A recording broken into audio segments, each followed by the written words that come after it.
ole thu description na karon ji ang khanin PUBG computer khel dan karon share don cheuni masain PUBG khel nan chuan LD player hikan manga emulator LD player hikan manga download photanga emi LD player lightweight and fast Android emulator for PC ting kan lutanga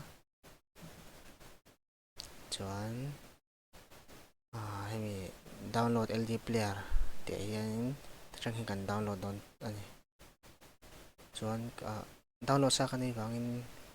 download nun to khelo menga chuan kami kan download ka install nuwa install chung rei lawa install langa chuan install nuwa LD player kan lutanga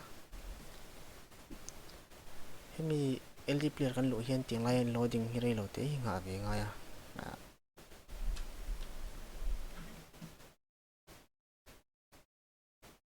kan ngak long ati hian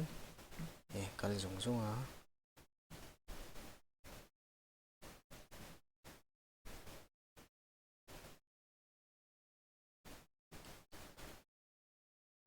chuanin PUBG hemi khel thei tur chuan dual core atang phone khel thei renga RAM kha 4GB value man chuan khel smooth pa ngai takina khel theya chuan tihan na lut lang ta chuan ta hian simi hian Play Store ti lo ma Play Store hian ilutanga Play Store lu hianin tuna aron lan da nang hianin aron lang ngal don lawa install 30 ani don wangin emo install sa ni kha chu nanga chung lawa chuan install 30 ni chuan Gmail khai sanin photangai ni chuan Gmail sign in zo chun ta hian PUBG ti chunga chuan download turin install turin aron lang ta hian ka download to wangin ke chu play ti lang ngal ta chuan ta hian install langa chumi nuwa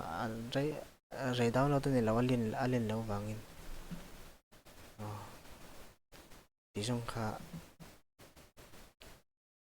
ni mi ro sa thank you